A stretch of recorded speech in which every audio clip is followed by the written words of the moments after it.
influenced by the Spirit of God, or you are being led by the Holy Spirit, not out of your own understanding, but you are being led by the Spirit to influence what? Other people. Through what?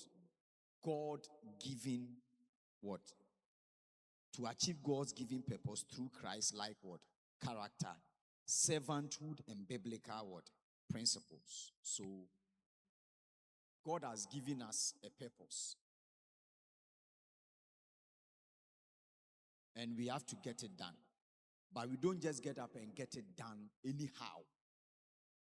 God has given us what? An assignment that we need to what? Do. But we don't just get up and do the assignment the way we what? We want or the way we like. But we do it through what? Christ-like what? Character. So we look at the character of Jesus Christ, who is the best or the best example of leadership in Christianity. So we copy his character.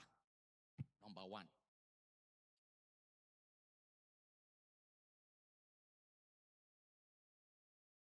Then servanthood.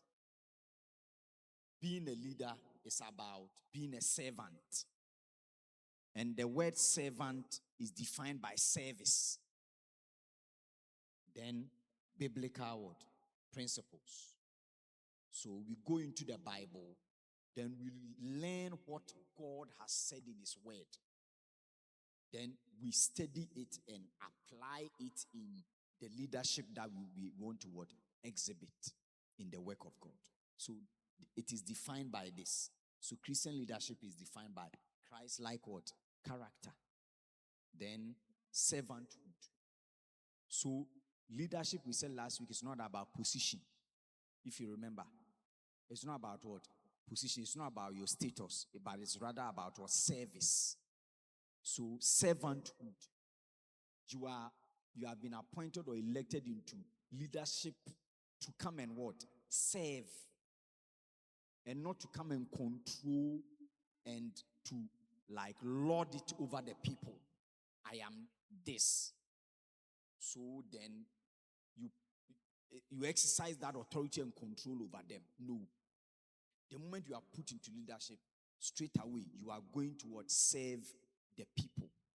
You must go down and serve what? The people. Good. Then number 3, biblical what? Principles. So we are not doing it out of our own what? Understanding. We are learning from the Bible and we are studying and knowing what has God said. How did God say we should go about it? That is the principles. So if God says A, then the leadership will be done based on the A that God has said in what? In the Bible. Then we apply. That means we are doing Christian what? Leadership. Thank you. So that is also something that we went through last week. Then we also did something on. So we said leadership is influence and not control. Then we gave some biblical foundation. We did types of leadership. That's what we've just gone through. Then we also did Christian leadership characteristics. Number 1, spiritual maturity. So if you're a Christian leader, you must be spiritually what? Mature. You can't be in leadership when you are not what? Matured. Because you are going to take decisions, and if you are not matured, you are going to have challenges. And because you are at the forefront, anything you do, it has a rippling effect on others. So you must be matured before you can assume a leadership position. And maturity, I'm not talking about age. No. I'm not talking about what? Age. No. Maturity is defined by decision making at any point in time. Maturity is defined by what? Decision making. What you do at any point in time defines you as being matured or not. So it has nothing to do with age. So you can have somebody who is young but takes the right decisions at the right time, and the person is good to go. Whilst you can have a grown-up who do things that you wonder. Find it difficult to understand why it is happening like that. Good. So that is also something that, then we also spoke about accountability. If you're a leader, you must be accountable for what you have been given. You must be what? Accountable. Whatever you are doing, whatever has been given to you, whatever you are in charge of, you must give what? Accounts. And it is one of the reasons why today, our first session, our first discussion will be on report writing, because of the accountability aspect of administration, management, and leadership. Today we'll do our first session on report writing, because the first week that we met and we studied about administration and management, accountability also what came up. And I remember saying that the administration must set KPIs and SOPs for every department, committee, and groups in the world, in the church. Then they must also set up performance management to check or review all those things that are happening, so that they can get feedback on what is happening and make follow-up decisions, whether to do changes, reshuffle, or take people from certain positions and put new people there. The administration must be doing those. And those that have been put into committees, groups, and departments, they must be accounting for the work that they are doing to the administration. And in doing that, one of the best ways to do is to have a report being submitted, maybe at the end of every month, to the administration. Then the administration will also sit on the reports and have a discussion and agree on whatever that is supposed. Then they get back to the people who brought the reports and have meetings with them also and take the follow-up decisions so that things can move forward. So today we'll do something on report writing, so that any department that you are, whether the leader is there or the leader is not there, so far as you are there as part of the executive, you'll be able to write what? A report. So we'll do that. So accountability. Then humility. That's another characteristics of a leader. Humility. Stewardship. You must be humble. That's humility. Stewardship. You must remember something has been given to you. You are in charge of something, and you are going to give an account of your stewardship. So if you are in leadership, you are also a steward. The thing belongs to God, and you have been appointed to be an overseer or a caretaker. So just as the master did to the servants when he was traveling and he gave everybody a talent or a task, whatever has been given to you, you will give an account here on earth and before God. So it's not something that you just do it anyhow. If you are doing it, you must do it what? Very well. Then we also spoke about leadership outcomes. And we said, number one is purpose fulfillment. The outcome of leadership is that we must fulfill purpose.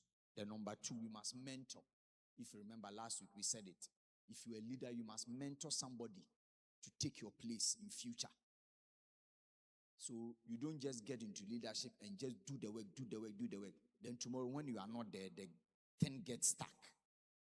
It cannot move. No, it shouldn't happen that way. You need to train the people that you are working with, because where you are, you will not be there forever. One day you get up and the church leadership says, okay, looking at the way you have done your work, you've done it well. We want to take you from there to another level. As you are leaving, there's going to be a vacancy. But that vacancy must not be like, it must be filled. And who is going to fill it? It is one of the people that you were working with. And the person can only fill your shoes when you have been able to train the person to come and fill. So one of the things you must never forget as a leader is that you must be able to train other people to come and take what? Your place. Very, very what? Important. And this is one of the leadership what? Outcomes. One of the things that must come out of leadership or being what? A leader. So it is not enough to influence. It is not enough to make sure things are being done. it also has to do with building people for tomorrow, because you will not be there for what? Forever. Very important. Then the last one, legacy. Legacy. You must leave something behind as a leader that you can be remembered with tomorrow when you are not there. So after you've left that position to another one, what did you do? What mark did you leave that people will remember you for? As we are sitting here, whenever we talk of Ghana and we mention independence, the first name that comes into our head is what? Kwame Nkrumah. He is dead and gone many years. But still we mention what? His name. Why? Because of some of the things that he left behind. Today, even though a lot of things have been brought on board, when you go to the energy sector, one of the biggest monuments ever made is the Akosombo Dam. And anytime we look at it, we look at Kwame Nkrumah, because he was the one that built it us when he was president. And this is what has sustained Ghana for many years after independence, until other ones were brought what? On board. That is legacy. Today, when we sit here, we hear free education at the second cycle level. And whose name will come into your head? You mentioned Nana Addo. Is that also good? So President Mahama is in power now. Before he leaves, he must also do something as what? A legacy. That if he's not there after 4 years, every time when something is mentioned, his name will automatically be what? Be mentioned. That is legacy. So in leadership, you must also leave something what? Behind. Whatever you have been given to do today, do it so well that when you are not there, there is one particular thing or there is something that your name can be mentioned in connection with. In connection with. Amen. Amen. Then we ended with ethical leadership. Leadership and ethics. So we are not only looking at leaders who influence and also bring the vision to bear, but we are also looking at ethics. The leadership that the person is offering, is it backed by the right moral standards? So last week I said, there are many people who have gone to university, brilliant, very knowledgeable, intelligent, but they have bad character. And it's difficult to work with them. 5-10 years ago, there was a report by Ghana Bankers Association or Ghana Institute of Banking. It had to do with the workforce in the banking sector.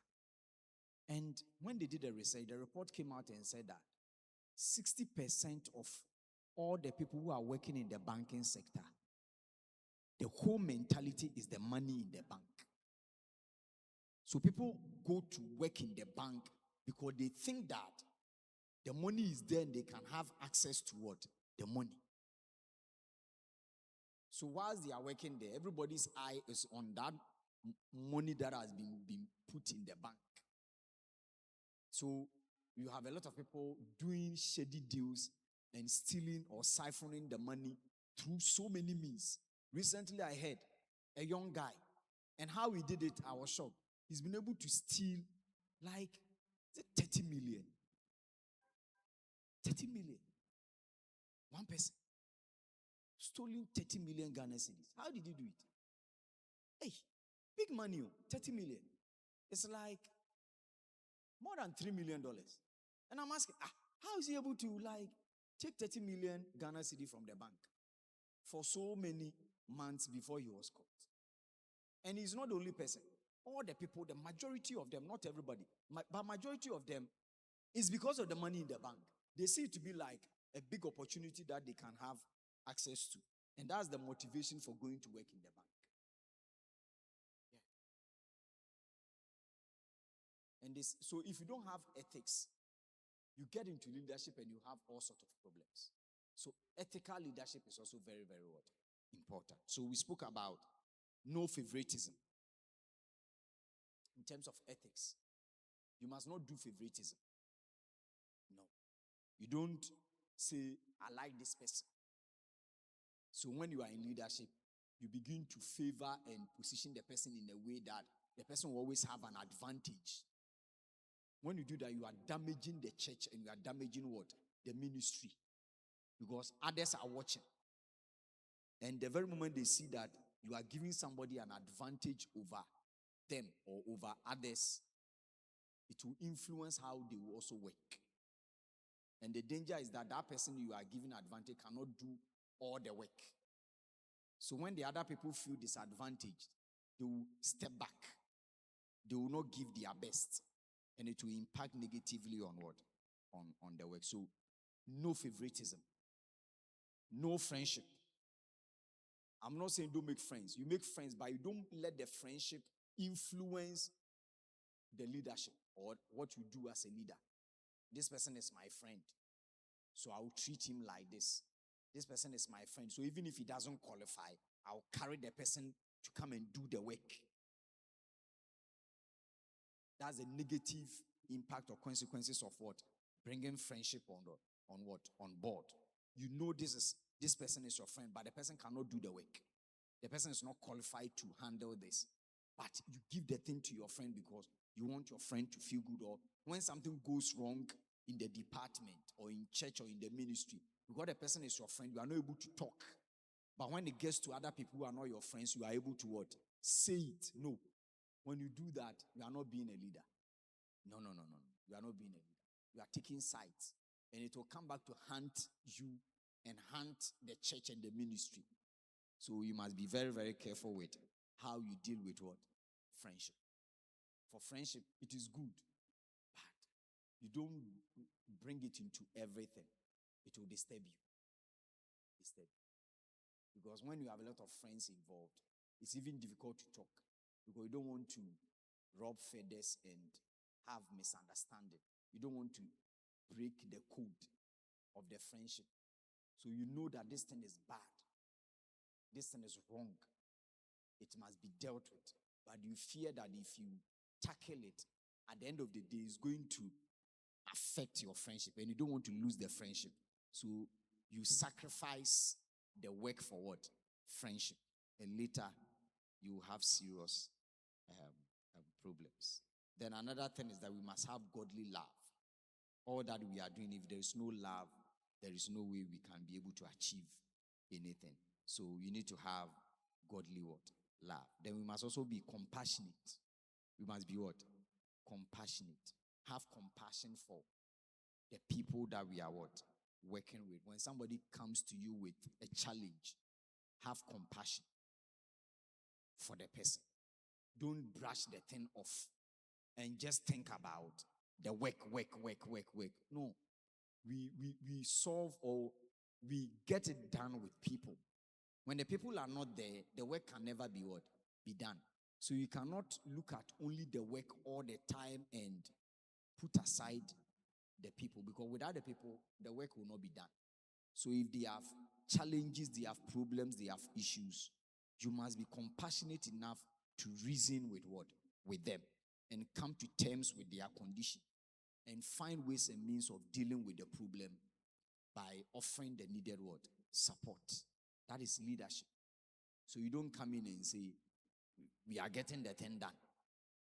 Or that then you are behaving like a manager.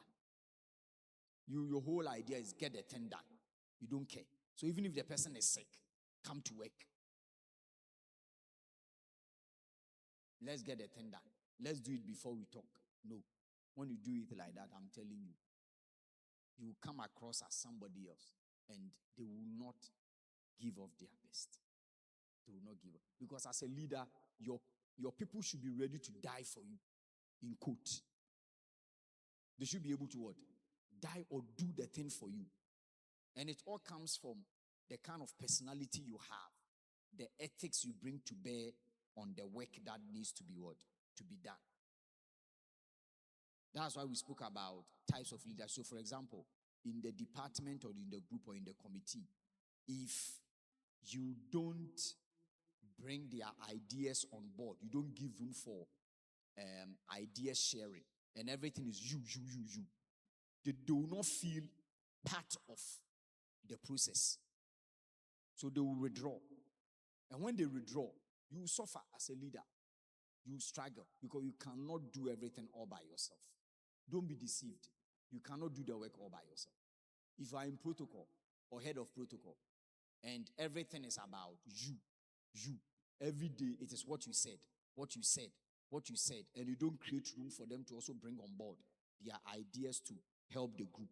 I am telling you, if they decide to withdraw, I don't think one person you can come to church and stand at the door, stand here and be managing about 100 plus people. You can't do it. You need them. But you only get their involvement 100% when they also see that they are part of what is happening. And one of the ways of making them part of it as a leader is by what? Letting them also share their ideas, taking their ideas and making it happen.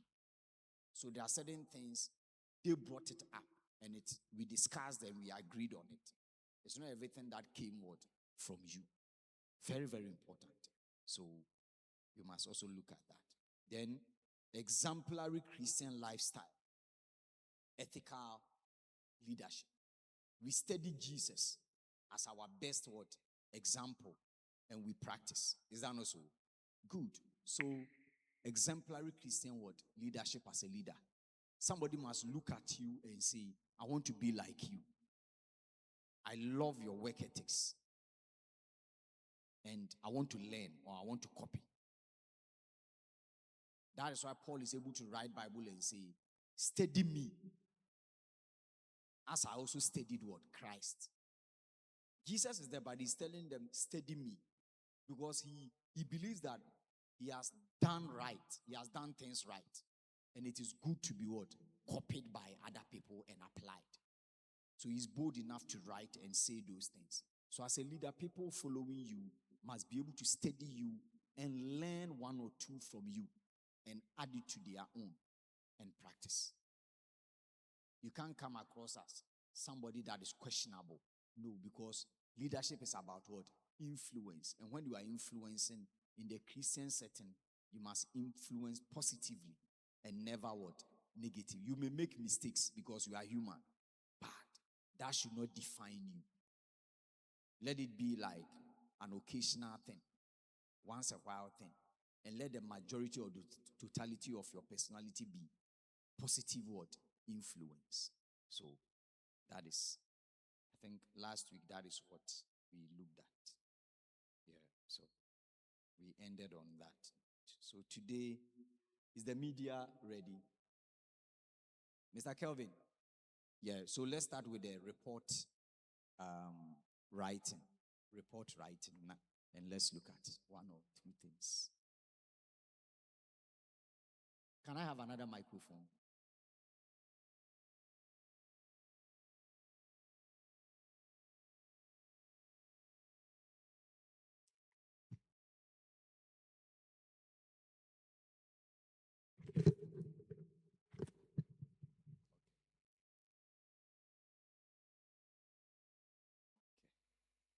So I want you to do the reading for me from the screen.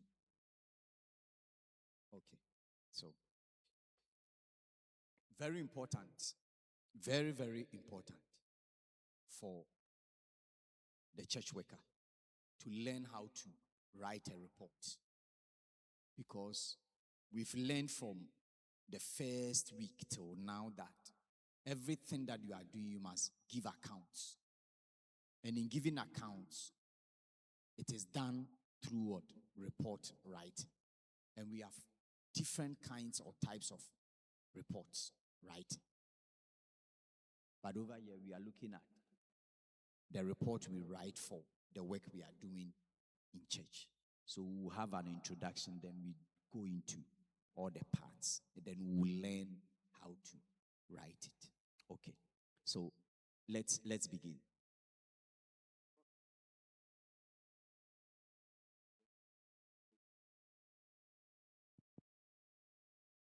Okay, so report writing is one of the most important communication skills in every organization, ministry, church, or establishment. It is one of the most important communication skills. So report writing is a way of communicating what is happening. That's the meaning. It's a way of what? Communicating what is happening. So in every department, if we want to know what is happening, we will get to know it through what? The report that has been written by the leadership of the department or the committee or the group. So the leaders and the executives in the group, committee, or department must know how to what? Write a report, so that they will feed the church administration or the church leadership with the necessary information. They will communicate whatever, because they are not always there to see what is going on. So it is through the report writing that they will get to know. Then they can also do follow-up or give feedback. Okay, so let's continue. Report writing is one of the most important communication skills in every organization, ministry, church, or establishment.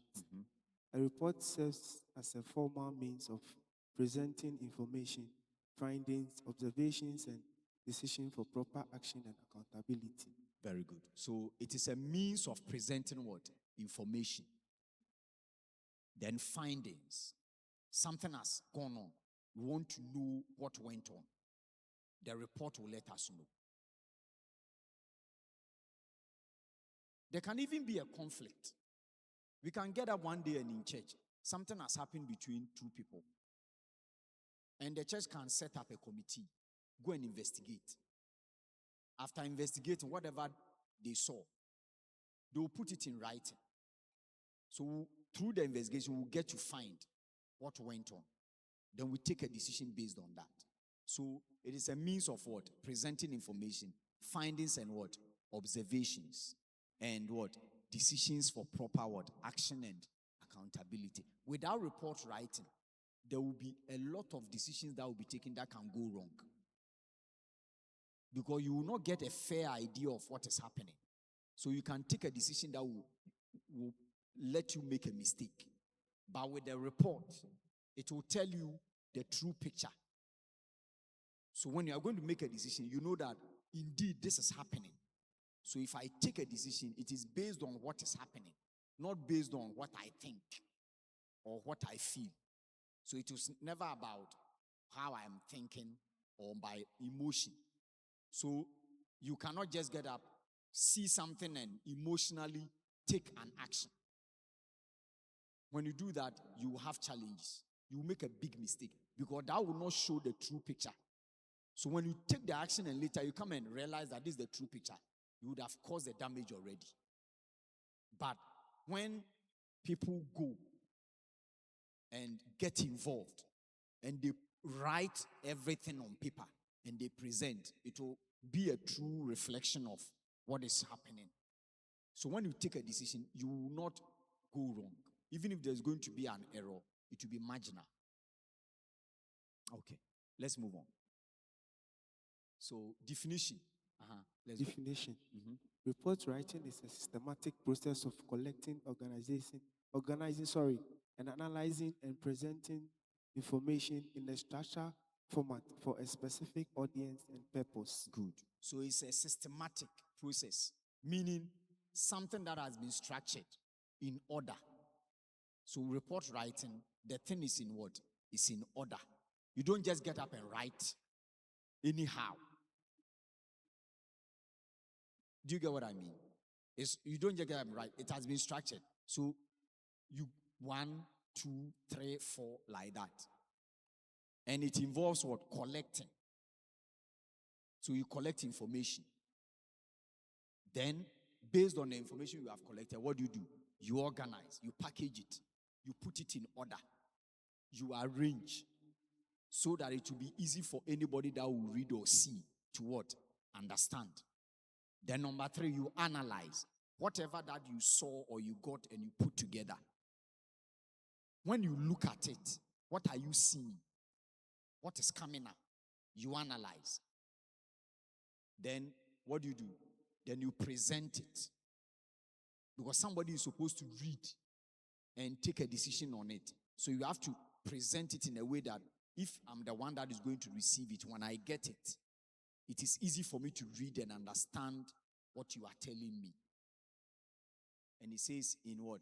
A structured what? Format for a specific what? Audience and purpose. So we write a report for some people or for somebody to use it to take what? An action or take a decision on it. That is also the purpose. So that is a report writing for you. Is it okay? Okay, let's move on to the next one. So objectives of a report. Why do we write a report? One, to inform. So whenever we write a report and we submit, we are informed or we are giving information to the person that is what? Receiving it. Then the next is to what? Investigate.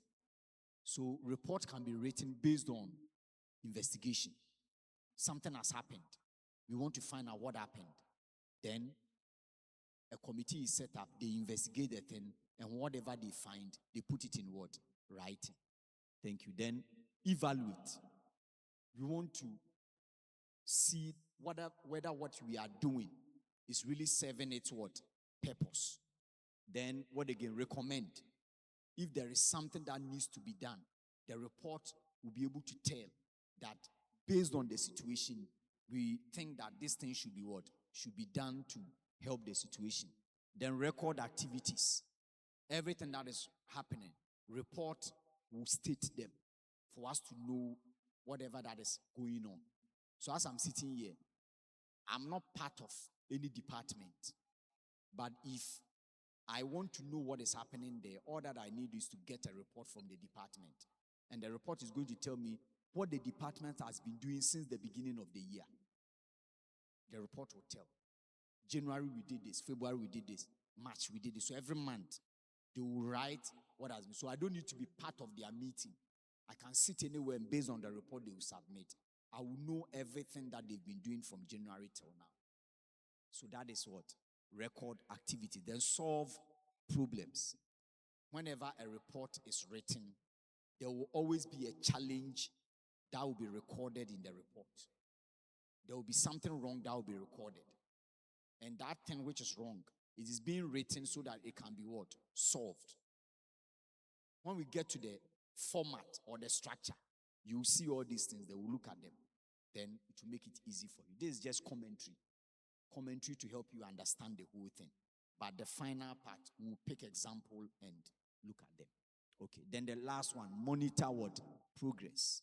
So in this church, if the head pastor or the administration wants to know if things are going on well, it is report. The leaders, if they want to know if things are happening or going on well in the church, it will come from the report that will be submitted. Whether the church is moving on well or it is not what? Moving. So they will ask for finance department, give us financial report. And when they submit the financial report through the financial statement, it is going to tell if financially the church is sound or it is not what? Sound. Are you getting me? That one will come from, they will look at income, money being generated every week, put together. Then the expenses, things that money is being spent on every month. Then they will just do the subtraction. That is basic accounting. So when they do the subtraction, expenses from income, what will be left is going to tell if the church is financially stable. So that is an example. Let's move on. Then the important. Why is it important? So the objective is what is to be achieved. Then this one is what? The importance. One, improve what? Information.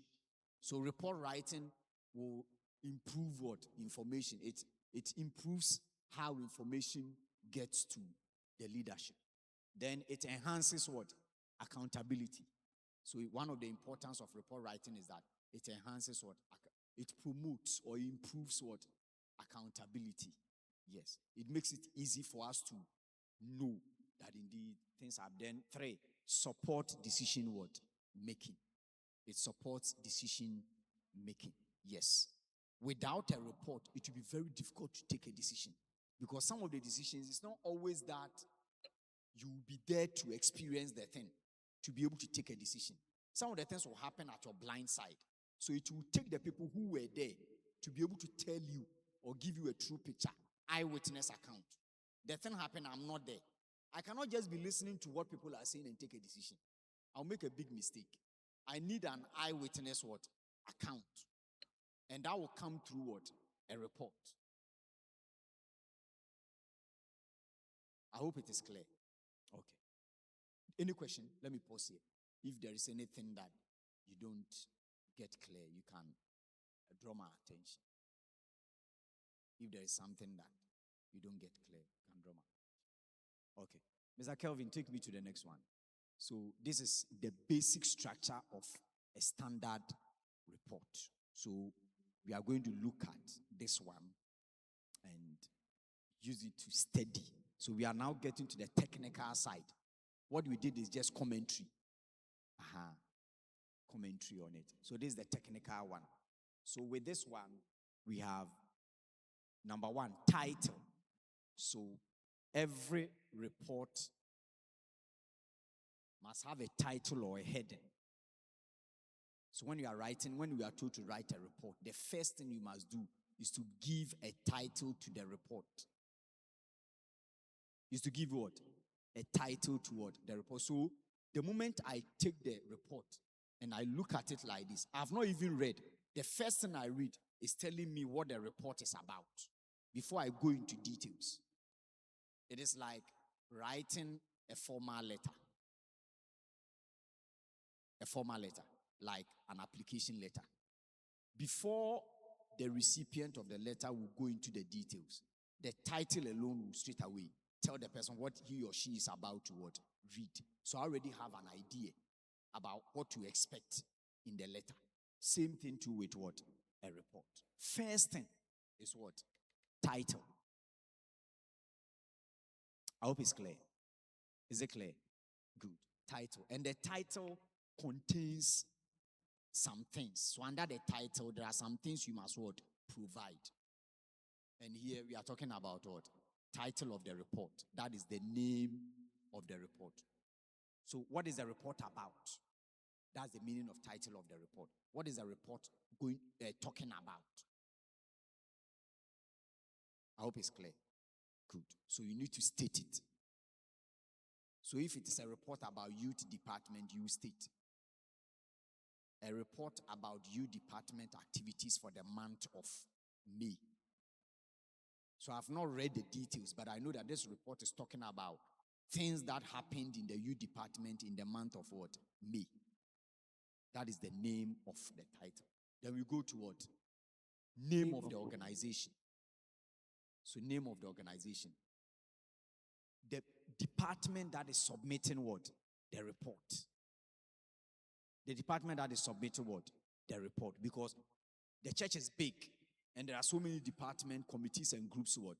In it. And the report you are submitting is going to be worked on. So you need to state the name of the department must come under the title. Then you have what? Name of writer. The name of the writer will also come. So the head, normally the head of the department or somebody who has been assigned to do that, to do the report, will have the name there. Do you get me? That is how it's supposed to be. So if either the head of the department, the group or the committee, the deputy, the secretary, or whoever has been assigned to write, you write the name there. Nice. And if it is being done on your behalf, make sure you cross-check every detail of the report before it goes. Because your name appears, when it goes, follow-up questions and inquiries, you are supposed to respond. So if it is somebody who wrote it for you and you didn't read, and the thing went and you were called into a meeting and you are being asked details and you cannot answer, what have you done? You are going to have a problem. So even if you commission somebody to do the report, after the report has been done, take it, sit down, spend time, and read and even have a copy. So that when it goes and the leadership or the authority says, we want to have a meeting with you as the leader, you know the content, and you'll be able to provide the necessary answers. Never let somebody write a report you are not privy to and submit. You have a problem. Very, very important. I beg you. Is it clear? Then you give the date when you wrote the report. When you wrote what? The report. And normally, if it has to do with a month, then we are looking at the end of the month. Because you cannot write a report when the thing has not started or the thing has not happened and ended. The thing, you are supposed to write a report every month. Do you get me? Every month you are supposed to write what? A report. So that means from the beginning of the month to the end of the month, what went on is what you are supposed to write a report on. But how do you write the date for the beginning of the month? The thing has not started, but you have written the report. How? That means it's a cooked report. People do it. They cook the report. When I say cooked, what I simply means that they fabricate, they forge the thing and write. So it's not a true reflection of what is happening in the department. And it's dangerous because the leadership or the administration is supposed to take a major decision based on the report. So if the report is fabricated, it's not a true picture, then it means you are deceiving the leadership to do something that will put everybody in danger. You get me? So for example, financial report. Write a financial report for, let's say, May. And for some reason best known to you, you decide that you write the thing at the beginning of May.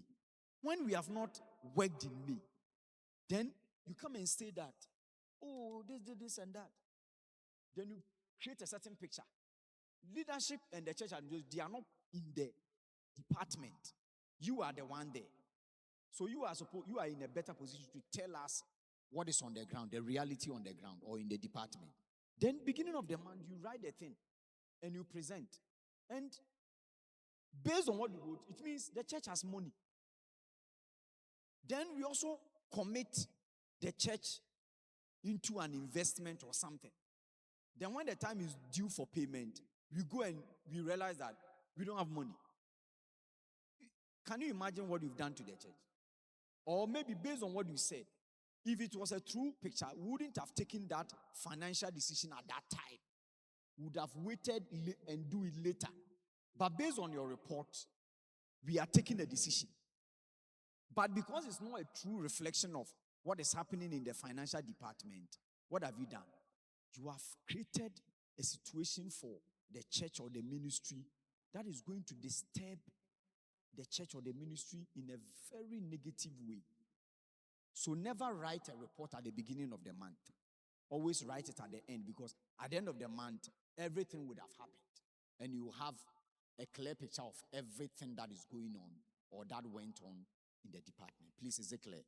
So that is for title. So title, we have the name of what the report is about. Then we have the name of, how do you call it? The organization or the department that you are. Then we have the writer, the one who wrote the report, your name. Then the date on which you wrote the report. And I'm saying that if it has to do with timelines, always use the timeline at the end, not the one at the what? Beginning. Because when you use the one at the beginning, it is not a true reflection. Nothing has happened. You can't write a report. Please, is it clear? Thank you. Let's go to this. So the next one, then we come to introduction. So we have title. Then all these things will come under. Then we have introduction. So introduction is the purpose of the report, number one. Why are you writing the report? It must come under introduction. So the purpose of what? The report. So under purpose, there can be something like, this report is being written. Then you add why it is being what? Written to it. Please, is it clear? Good. So for the title of the report can be financial report. That is the main title. But when it comes to the introduction, purpose of the report, you have to, that's where maybe the month that the report is based on will come. Let me hear you. The report should be written in a structured format. So in this case, purpose of the report, is it going to be in a format presented by maybe the administration so that you follow, or in your own terms? Thank you. Let's put our hands together for this question. Very nice one. In some churches that I've dealt with, and I did report and performance management on, they have intentionally designed a form for report writing. So on the form, you see these things there. So all you do is to fill in, then they create a space, like they've done the thing on a paper. So whenever there's going to be a report, or whenever the administration or the church leadership requests for a report, the administration is there. So that department head will just go to the administration, pick a copy of that template, then they will just fix in the content, sign and submit. So that it makes the work easier, simple. The person will not stress. So let's put our hands together for that question. Powerful. So I think over here, if it's here, fine. If it's not here, then the administration can adopt. And it's very simple. Maybe, I think, either one sheet, front and back, or 2 sheets is good to go. Yeah. And you make it brief. It's not essay. Brief. That we go. Good. Thank you. So the purpose of the report will come under introduction. So after the title with the content, then you do another heading, introduction. Then that one too, you state the purpose of the report. Then we go like that. Okay. Please, are we getting some understanding here? Thank you very much. So then we go to the next one under introduction, background information. So you give a little information about what you are about to do. Then the scope of the report. The scope has to do with what is it covering? The scope, the range, what is it covering? You need to also have that there. So sometimes these 3 things under introduction, you can put them in 1 or 2 sentences under the introduction, and it will cover everything. If you also want to break it down, you can also break it down. That is something. So title is the title of the report, the name of the organization. So here, it will not be the name of the church, but the department that is writing the report. Then the name of the writer. Normally, we are expecting the head of the department or the deputy or somebody who has been assigned. Then the date on which it was written. And I said, if somebody wrote it for you as the leader, proofread before it is what? Submitted. Don't let anything keep you busy and say, oh, fuck up. And you don't know what is inside. Then when you are called into a meeting and you are being asked questions, it becomes a surprise. Then you go and sit there and say, me, I don't know. Then the question is, you were supposed to write, how come you don't know? You are exhibiting incompetence and negligence. It can affect you. Leadership can, on the basis, say, we have taken you off from the position. You are not acting right. So, even if it's written, you commission somebody, read it, have a copy, so that later, when anything comes up, you can respond to it. Okay. Mr. Kelvin, take me to the next one. Okay, so we now come to the main content. The main content. This is where everything that you are supposed to do must happen. And let me bring back this message. When we're starting this training, I said something that whatever we are learning in this training is for every church worker, because tomorrow it is possible that you are the one who is going to fill that position. So if you have learned these things, what does it make you? It puts you in a better position to do the work. Do you get me? So there's nothing like this one there is for leaders. Yes, something can be done for only leaders and the managers. But what we are studying from day one is important for everybody to what? To learn. Because when you study like this, and tomorrow you come to church and the church leadership says, you have been appointed as head of a certain department. You are the deputy. And you know all these things. Straight away, you are good to go. Meaning you can hit the ground running. It's not now that you are coming to learn on the job, make mistakes, and be corrected before you get better. No, you have prepared, you have trained yourself, and you are ready for the job. So that is why we are bringing all these things on board. Amen. So the main content is where you give full information about what you are supposed to write. So here we have facts. You have what? Facts. You have to respond to certain things that are like the true reflection, the true picture of what is happening there. Then we have what? Findings. Maybe you did a research. You did an investigation. And you arrived at, you saw certain things. You analyzed based on what happened. This is your understanding of what happened. Observation, this is what you saw. Then evidence, this is what came out. So all these things. So the main report is at the main content stage. Over there, you have room to write, how do you call it? Everything. And to make it simple for reading, you can put it in bulletin form like points. So maybe, so I want to talk about 4 things. So 1, 2, 3, 4.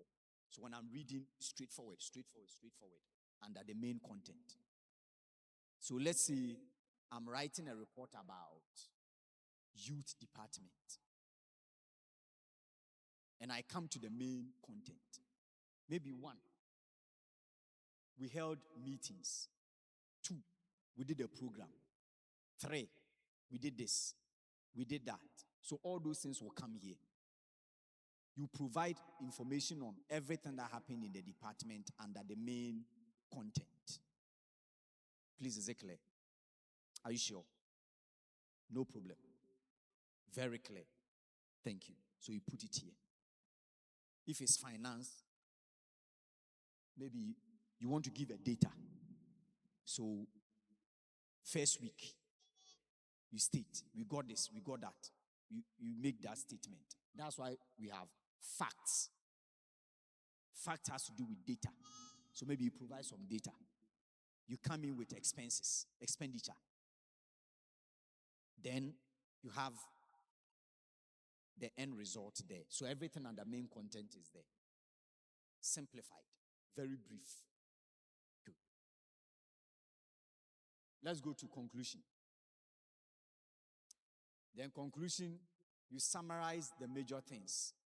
You summarize. So when we look at the main content, what is the conclusion? At the end of the day, what are you trying to communicate? I don't know if you understand. At the end of the day, what are you trying to what? Communicate. Then you put it there. So conclusion will also come. You summarize the thing because the main content is giving us details. Then the conclusion is telling us that the main content, when we put everything together, this is it. So maybe, for example, if I'm doing something on finance and I give details under main content, when I come to conclusion, I can conclude by saying that based on whatever I wrote in the main content, it shows that maybe financially we are not stable. That's the conclusion. Based on what I provided under main content, it shows that we are not stable financially. Or attendance is bad or poor. Because maybe my work has to do with attendance and those things. Maybe protocol. Their work is to be in charge of attendance and discipline and all that. So write a report. And maybe I'm privy to attendance record. So I provide facts, data on attendance. Maybe Wednesday, Friday, Sunday. I provide all those things. So this week total. So the whole month of May, attendance, this is it. So based on the attendance, I conclude that attendance is good or it is not what? Good.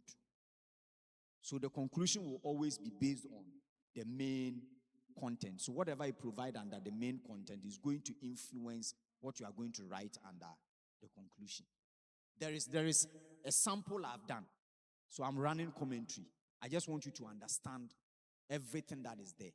Then after that, we'll end with a sample which I've done with the information, everything inside, so that it will be clear for you. So it's not just about commentary. Okay. Please, let's move on. Then we go to recommendation. So based on everything that you have written, what do you think should be done?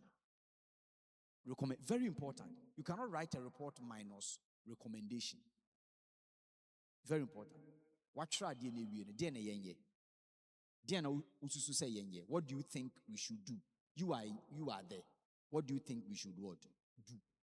So if it has to do with the youth, maybe there are some things there which is a challenge. So your recommendation can be, oh, we need this. If this is provided, it's going to what? Help. If it has to do with administration, you because of your position, you link up with every department. So you know what is going on there. So after linking up and seeing what is happening in every department, every committee, every group, you sit down and you go like, no, I think looking at the performance and the way things are going, we need training. So over here, your report, your recommendation, one of them can be what? The church should organize a training program for the church workers. That's a recommendation. So when it goes, the church leadership will also meet and consider the recommendation from the administrator. Then a decision will be taken. Remember, when we're talking about importance, we spoke about what? Decision making. That report writing, one of the importance is to influence what? Decision making. Without report writing, some of the decisions you can't take because you will not have a true picture of what is happening. Very important. So the recommendation, suggest practical actions or solutions. That is what? Recommendation. So your report always must have a recommendation.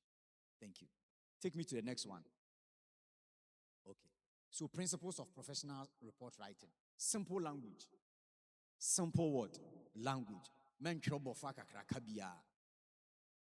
Write big English. Unless I go and take dictionary or take my phone and go to Google to go and type a word and ask that, what is the meaning of this word in the report? No.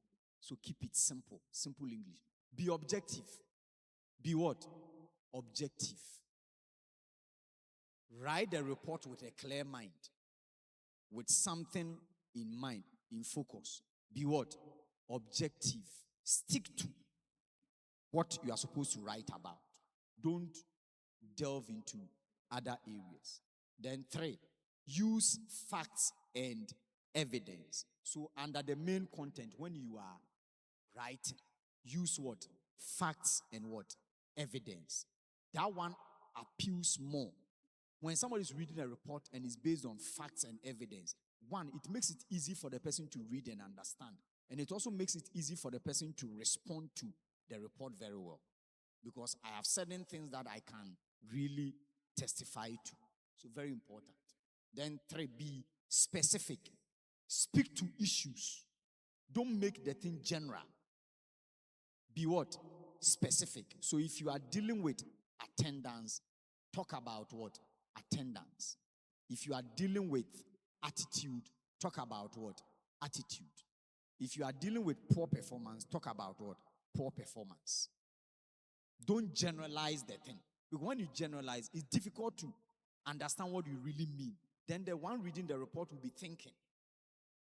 Abstract. Like, what do you mean? What do you want to put across? No. Don't make me confused. Make it clear. So the moment I read, you are talking about A. So my mind is also on what? On A. But you don't make the thing general and I sit down and I'm like, are you talking about A, B, or C? Then I have to call you to come and now come and tell me what the report is about. No. The report should be able to talk to me as if you are sitting there talking to me. Anything else, I'll call you that. Let's sit down and maybe discuss the recommendations and some of the challenges that you wrote. Yeah. Okay. Then maintain Confidentiality. When the report comes, maintain what? Confidentiality. Let the thing be confidential. Let it be between you and the one who provided what? The report. If it is a committee, the committee must have the report between them and the department or the writer. But the thing should not step out of the committee or the department or the group and go public. So that is where you maintain what? Confidentiality. Because, for example, maybe something has happened in a department and you tell the executives that they should investigate and write a report on it. They've investigated, they've written a report. That report that has been written is between the leadership that will take decision on it and the department and the people involved. The thing should not be carried outside for other people who are not part of the department to have access. A decision can be taken where a general or an official announcement can be given, but details will not go to everybody. Do you get me? Let's say somebody has done something, it's been investigated, the person is wrong. The church wants to suspend. The message will come. The person has been what? Suspended. But that detail of what the person did is left with the one that received the report and the people that did the investigation. Confidential. It's between us. It ends there. Yeah. Because the one outside there, when they get to know, they are not going to do anything with the details. The details are only important to the leaders. And it ends there. They will maintain it there. Yeah. But the general message can be communicated. So these are the principles you must also follow. So simple language, no big grammar. To make easy reading. Then 2, be objective. Asamna woka. Can say the ede etie misrew. And fan your man don't be emotional. Do you know my I didn't know. Then when we go back and we check, we see that no, I say I didn't want to know too much. Then use facts and what? Evidence. Yes, when you use facts, Emma report in the moon day, and will be kaya. The person also can connect to the report. To say, for example, finance. Now you say you write a financial statement for me, and you write and in the we don't have money. What is we don't have money? Me, I don't understand. What is we don't have money there? It's subjective, anamba. It's relative. What do you think we don't have money? Somebody will read and think we have money. Yeah. There are people who are having 1 million Ghana cedis sitting in their bank account. You say they don't have money. But I'm telling you, 1/10 of that money, is gold to another person's life. So nothing like we don't have money. They don't come to church. No. You don't make such statements. Give facts. Why are you saying they don't come to church? Then you provide the number they came. This is the number that came. This is the number that came. Then we compare. Then we look at it and say, based on the facts and the evidence, it's true. Attendance has gone down. But you don't get up and write in the report. Nowadays, they don't come to church. No, you have not said anything. Add facts. Give me data. I hope it's clear. Thank you. So that's where we are. Mr. Kelvin, take me to the next one. Good. So we are now coming to a typical sample. All the things that we've studied this morning is being put into a typical sample of a report. And remember, this one has to do with a departmental report. Another department, if they are told to write, there will be slight changes. The titles will be the same, but the content will change a little bit. Okay. So take us through. Let's go. Report title. Monthly Departmental Performance Report. Thank you. So this report is going to talk about what? Monthly departmental report, performance report. That's it, heading. So before I even go down and look at other content, the title is straight away speaking to me about what to expect. Thank you. Let's move on. Date, 16 May 2026. Good. So, Prepared, hold on. So the data I've written is saying that the report is based on things that happened before 16th May. That means whatever happened maybe from the beginning of May to the 15th, yesterday. And today, I've written and submitted it today. Are you getting me? So if I'm going to write about things that will happen at the end of the month, I cannot write a report on the 16th. No, I must wait till the end of May. That is 30th May before I will write the report. But what I've written per the date, I'm saying that whatever is in the report happened before the date. So you are good to go. Thank you. Let's move on. prepared by You drop the, leave that one. Let's go. okay, Introduction. Introduction. Mm-hmm. This report presents the activities and performance outcome of the administration department for the month of May 2026. Good. So the introduction is now narrowing the thing down from the report title to something specific. This report presents the activities and performance outcomes of the administration department for the month of what? May. It's making it clearer compared to the title. So the title is just straightforward, but the introduction is making it clear, giving you a little bit of information more than the title over there. Is it clear? Yeah. So this report presents the activities, things that happened in the what? Administration department, and performance what? Outcomes. So activities or things went on in the department. And the things that went on in the department, it led to outcomes or other things to what? Happen. So this report is going to write about all of them. And it's situated in the month of what? May. So only May. Not last month, but this month. Okay. Mr. Kevin, let's move. Activities. So you see that here, if you look at the main content, you see the way I've broken it down. This is the main content, but I've written it this way. So under the main content, this is how I did my own. So activities. 1. Let's go. Weekly department meetings. Weekly department what meetings, meaning that in the administration, during the month of May, every week, we held what? Meetings. Okay, let's move on. Update on projects. Update on what? Projects. Meaning in the department, there was what? There were projects that we were doing. So, update on it. Okay, let's go. Migration of office records to digital platforms. It's also something that happened in the administration. What it also means is that previously, the work of the administration was manual.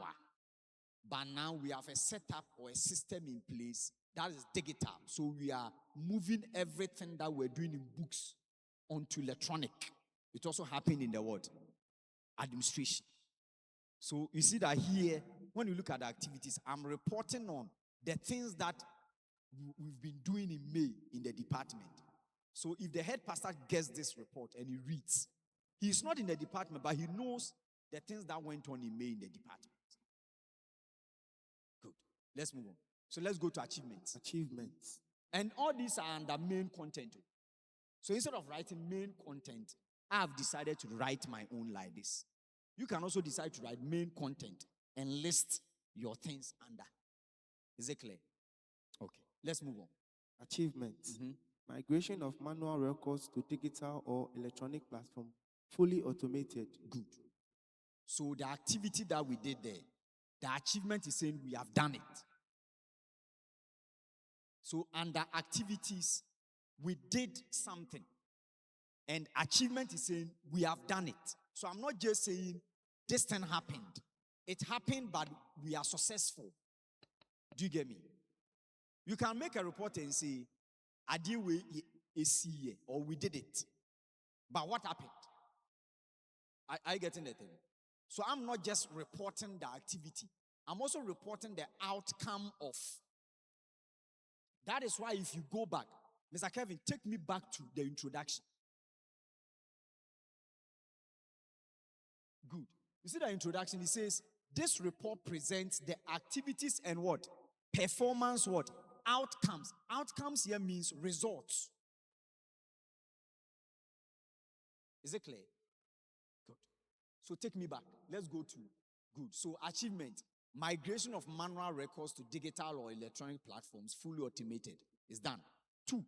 You see that in the activity, I said update on projects. Look at the top there, activities, number 2. Update on projects. Now come to achievement. What did I write about project? Office project 50% completion stage. Thank you. Where we have gotten to. So I'm not just reporting to the head pastor that we have done a project, but I'm telling him the level where the project has what? Gotten to. Facts and what? Evidence. Do you remember? Do you remember? Before we got here. Good. Is it clear? Are you sure? You can look at this and use it to write your own. Okay. Thank you. Let's do the last one. Weekly meeting attendance has 80% rating. Good.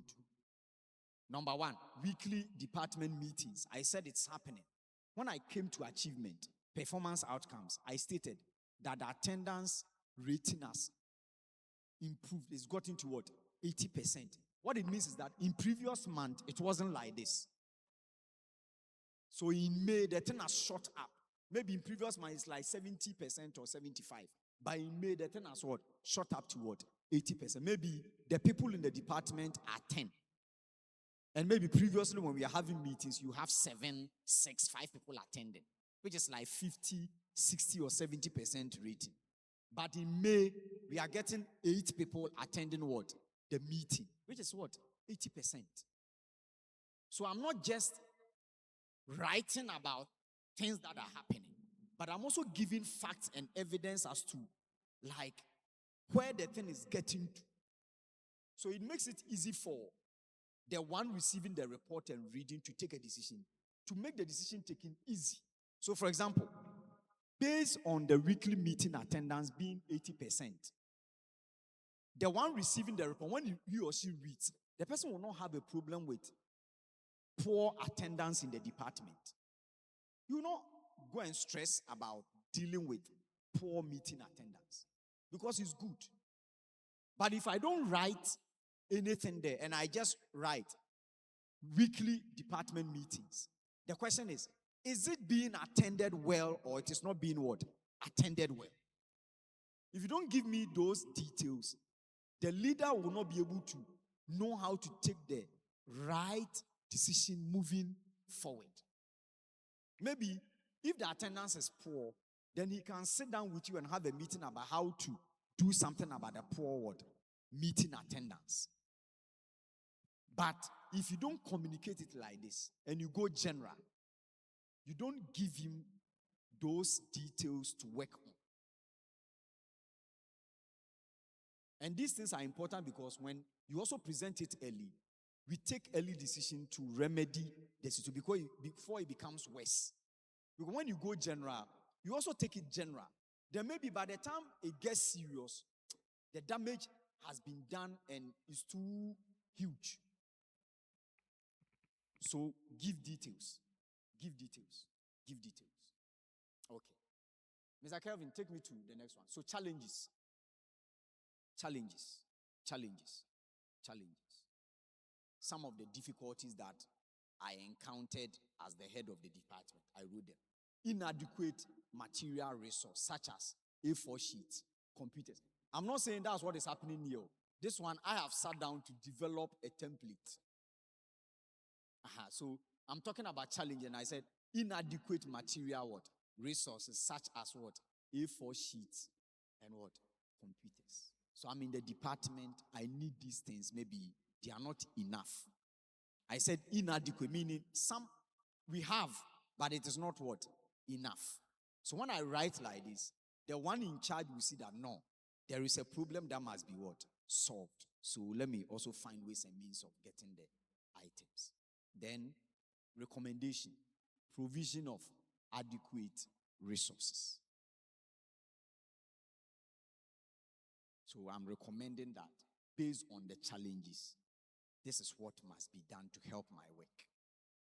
So the leaders in charge will also take it up and work on it for me. Then we come to conclusion. The department recorded appreciable progress despite operational challenges. So even though there was a problem and the challenges, still the department was able to what? Make progress. Because when you go to the achievement, you will see 80% rating for meeting attendance. You will see 50% project completion stage. Is that not so? Then the third one was what? Migration. We were able to move the thing from manual to what? Digital. So we have made progress, even though there was a challenge, but still. So the conclusion here is a summary of all the things I wrote under achievement and what? Activity. When I put all together, what do I say? What is my analysis? And my analysis is that even though there was a problem, we were still able to make what? Progress.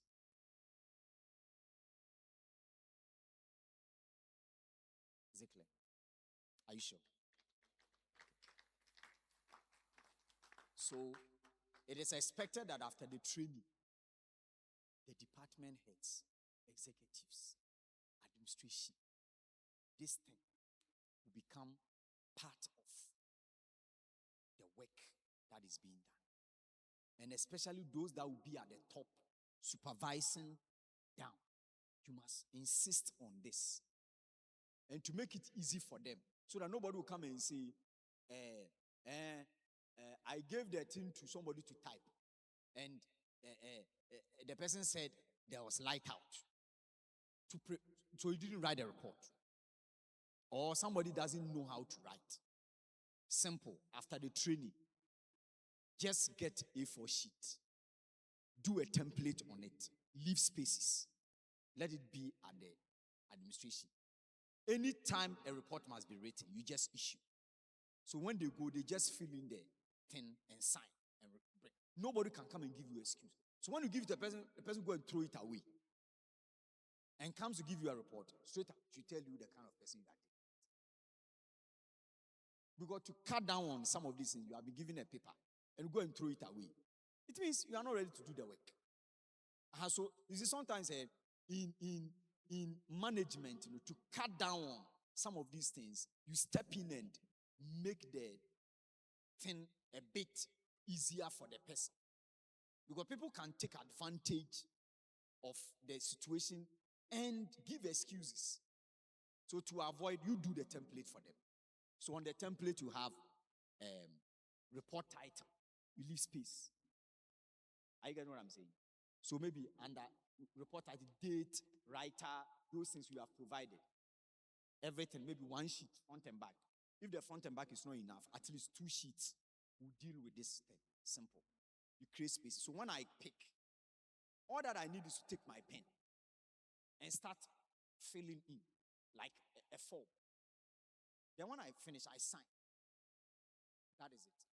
So under it, you create a place, you say,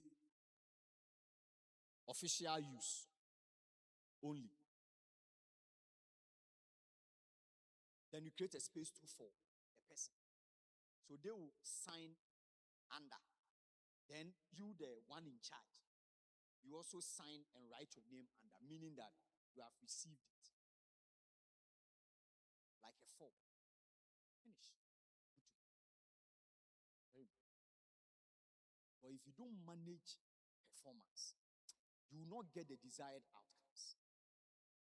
That's the bottom line. If you don't manage performance, you will not get what? The desired what?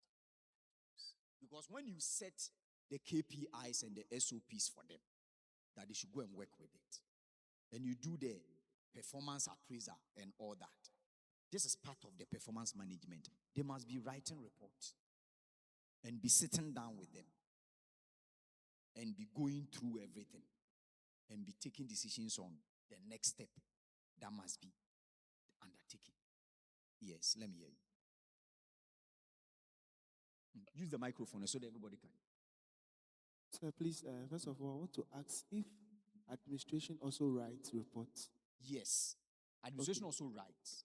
So in this case, in the title, we notice that the report is from the administration. We, other departments, our report will be tackled by the administration. So who also tackles the administration's report? Okay. And secondly, is appraisal different from report writing? Okay. Let me pick it. Number one, the administration is a department in the church. Is that not so? So they must also be accountable for their work. In some churches, when you go, we have head there.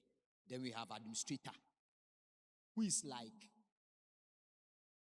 chief of staff. Other places, they combine the two. Do you get me? Let me explain again. In some places, when you go, we have head of administration. Somebody is in charge with people working there. Then we have maybe head of finance. Somebody is in charge with people working there. Then we have administrator, who is like chief of staff. Or in a company, we say general manager. So this administrator, all the departments here is under the person. And he is sitting at the top, taking care or supervising them. So all the departments, when they write their report, they bring it here. Then he forwards it to the one at the top, maybe the head pastor, who in the corporate world would have been managing director. Are you getting what I'm saying? So if there is somebody in charge of administration alone, the person will write to the administrator. Then the administrator will also forward things to the head pastor or the board. Why it is not like that, and maybe the administration and the administrator combined, other department will also write to him based on the structure of the church. This person here will also write his own report as an administrator of the church to the head pastor. So he is not exempted because head pastor has also appointed him. So he must also give account of the work he's doing because he's taking care of other people. He must also give account of the care, the supervision he's rendering toward the other departments. So when you give your report to him and he does everything with you, when he's writing his report, everything that he did with you, you will put it inside his report and go and give it to the head pastor. So that one will become like a master report, big one. Your own will be small because it's only one department, but his own will contain all the departments and committees in the church. Everything put, so you will have a very big report that you forward to the head pastor. So the head pastor will have in front of him a master report containing everything that is going on in the church. Then he will sit down with him. The report you brought, finance, I see this. Administration, I see this. Protocol, I see this. Pastors, I see this. Elders, I see this. Deacons, deaconess, I see this. Music, I see this. Master one. So when he discusses with him, and there is the need to bring in a particular department concerning an issue, maybe music, then he will send you to go and call the music executives to come into a meeting, to come and discuss the report that you submitted, which is based on the report they also submitted. So it's a chain. It's what? A chain. So the music department has a report. They go and give it to the administrator. Finance has a report. They go and give it to the administrator. Everybody is sending it to the administrator. When the administrator takes it and he works on it and he's done, he will write a master report that will contain all the departments and forward it to the head pastor. Then the head pastor will also engage him on it. If there's the need to call some of the department to come and respond to the master report, then they will come in and have a meeting. Then after everything is done on the master report, it will be lifted and sent to the board. Because the nature of the work is such that the people who make up the board will not get the opportunity of seeing the report unless it comes at the board level. Amen. Because if I'm an elder and I'm on the board, I am not the one who is supposed to receive reports from department. It's the administrator. So the report, I will not get to see when things are happening. I only get to see them when we have a board meeting and the master report is submitted.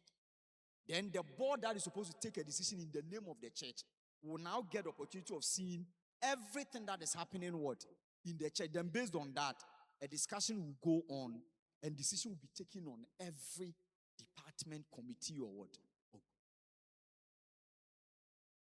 Then your second one. Okay. Report writing is part of appraiser. Report writing is part of what? Appraiser. Because through the report, we'll get to know what is happening. Then we can analyze what is happening and make decisions on it. So I would say that the report writing is part of performance appraiser. And performance appraiser is part of performance management. Because the performance appraiser is narrow, is small. But the performance management is big. It contains a lot of things. So when you are doing performance analysis, you cannot do it well minus report what? Writing. Because I'm checking your performance to see if you are working well or you are not what? Working well. And one of the things that will help me is that you have to give me a report on what you are doing. So when I get your report, then I can study it and say, okay, based on the report and other things, you are doing well. Or you are not what? Doing well. And even before that, you write me a report. The first week, I spoke about this. Do you remember?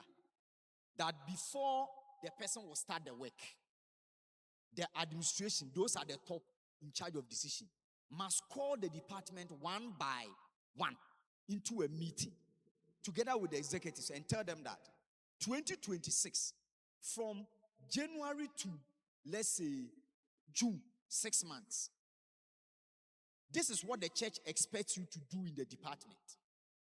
So June, when we call you into another meeting, we are going to judge you by the things that we gave you at the beginning of what? The year.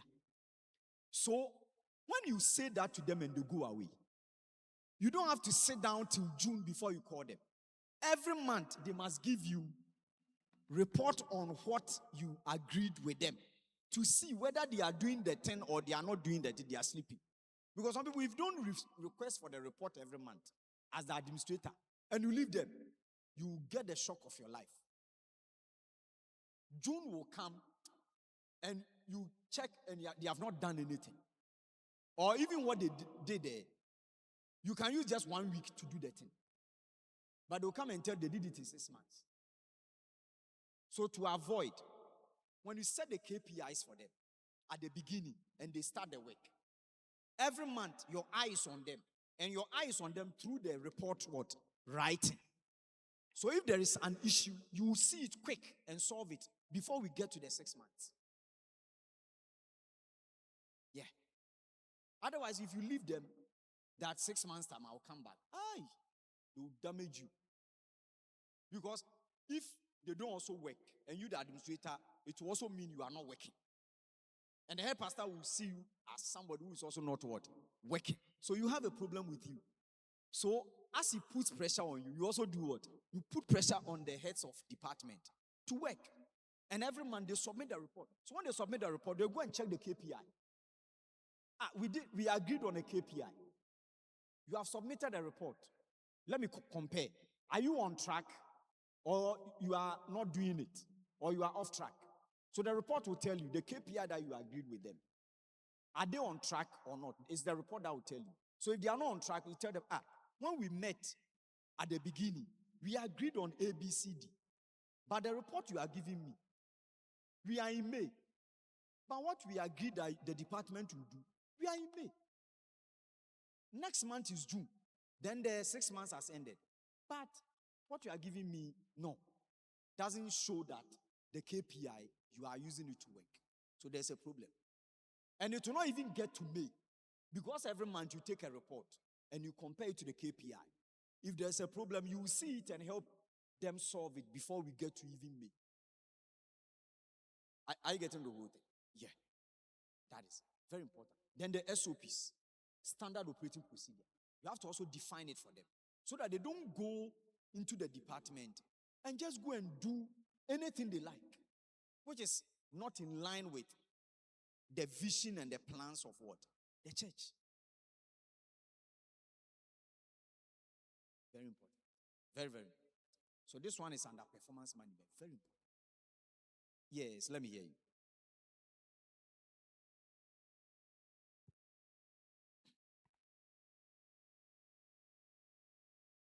Sir, Yes. please, can we use the essay format? Essay. Yes. And what's the difference between the template format and then the essay format? Okay. They all appeal to the same thing at the end of the day. But you see, when you write the thing in an essay form, it makes reading a bit stressful. One say, I can kind you be an epic. And I say there's a lot of workload. So what we normally do teach employees is that we say make the work comfortable for your boss. How do you make it comfortable? By writing in a format that makes reading easy. And yes, I will throw SNS and I didn't be prayer. Or can I say or break? Especially the person doesn't have time to sit down and read the thing like that. And it stresses the person. But when it is in this format, as a brief, bulletin, I get it, I get the understanding quick, and I'm easy to go. So that's it. But at the end of the day, they all end up at the same point. But it is for easy reading and easy ability to relate to the report. The person that is going to take the report is the most important thing. And like help the person to understand you. Because you have done a great job and you are submitting it. You want the person receiving your report to also see that indeed you have done what? A great job. So communicate in a language that makes it easy for the person to what? Understand. That's all. And we are good to go. Thank you. Thank you. Any other question? Is it clear? Are you sure? Okay. I want to give a quick test. I want to give a quick test on this one. So take your book. Take your book. You have a question. Okay. Let's deal with the questions, With then we come. your example you were using, where you said attendance has increased to 80%, does it mean you have to go into details for the person reading to know, let's say, the number maybe it's from 30 to 50 or 80, or you just leave it in the percentage form? Okay, in two ways. You can go straight away like the way I've done it, or you can have a breakdown. And sometimes there is even a record book for recording attendance. So if it is there, when you say 80% rating, and the one receiving the report wants to even get real facts, the person can request for the book. So when the person opens the attendance book, the person will see. Because maybe in the attendance book, it is recorded every service, the attendance is recorded. So at the end of every week, we are able to do the total. Do you get me? So in the attendance, we can have Wednesday attendance, Friday attendance, Sunday attendance, 3 times a week. Is that also good?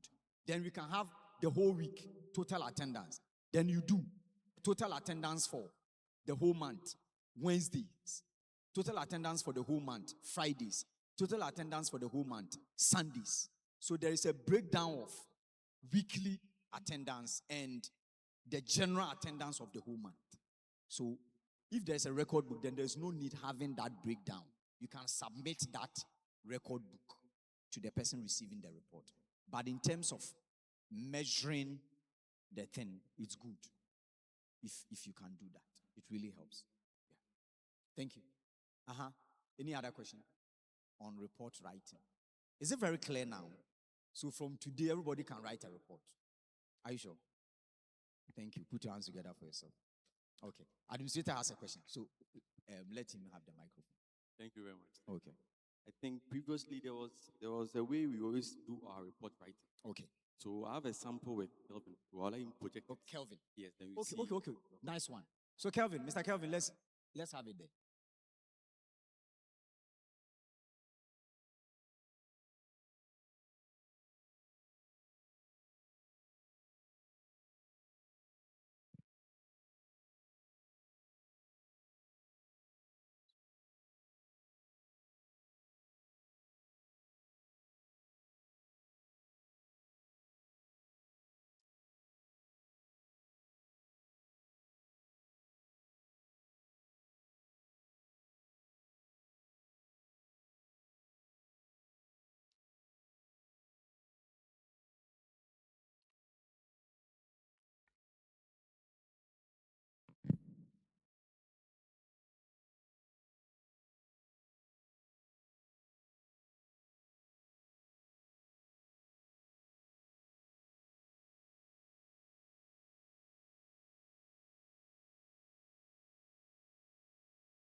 What I'm saying is that what you have shown me now is for the communication department, but it answers an aspect of their work only. Do you get me? So this one, if there is the need for a data on attendance and membership, they will provide this one. But if you want a comprehensive report, a total report on everything in the communication department, you must use this one. Because this one gives room for a lot of things to come on board. But this one has been specific. People coming, people who are not coming, why they are not coming. You see the language. It is one side. But it can interest you to know that if we go into the department, maybe that is not the only thing they may be dealing with. There may be other issues. So when you say you should write a report, they can write a report on this attendance-related stuff. But the other things happening in the department, maybe it's also important. It must be known. And that one must all feature here. So maybe with this one, you have to develop another template that will be like this one, comprehensive. Will bring everything on board.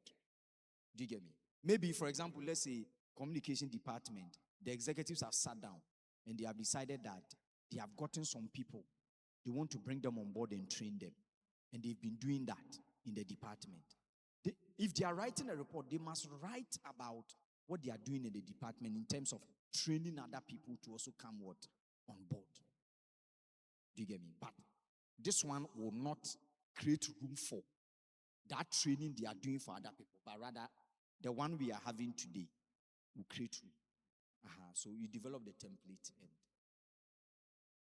you add it to it. But don't discard this one. Very, very important. Because this one gives you every week data on attendance and everything relating to the attendance. So every week it gives you evidence or data on whether the thing is moving left, is moving right. So you need to keep this one too. Yeah. Because if the communication department is writing a comprehensive report, without this one, when it comes to the main content, they will struggle. Because the question will be, what is the data you are going to use to back your report? And this is what will help you to be able to provide and say, maybe in the month of May, based on what we did, compared to last month, there is a percentage increase like this and that. Yeah. Okay. So are you ready to go? Or there's another question? Okay. Please take or you have another one. Let's do that one, then we go. Another one. In Quickly. relation with the report. Okay. Earlier on, you explained to us about it being done on a paper. Mm-hmm. That would be easier. But we've been using this report. I was thinking that is it prudent to use both, or we still maintain the online form of report sending? Okay. So if you are adopting this one, which I suggest that it must be done, you can do it electronic. So if it's on phone, I can pick my phone and with the data, just enter and send. Do you get me? It also makes it because maybe on paper, yes, it can be kept as a record, but you don't know what may happen. I remember a certain school and we were working and every month we are paid. But normally in schools, the time that we vacate is not at the end of the month. So sometimes in some schools, they will tell you, either you take half of your salary, go home. When you come back from vacation, you take the other half. Some schools today will pay you the money, even though it's not up to the month. If you go and spend it vacation and you are hungry, it's your problem. Then one day we were there, it was exam time end. The owner of the school came around and said, oh, the way this term we have worked, he's very happy, so he will surprise us. And he told us that he's going to pay the salary, everything, so that everybody will get the money and go home. And the teacher, I don't know what happened to you, became so happy that he misplaced the terminal report.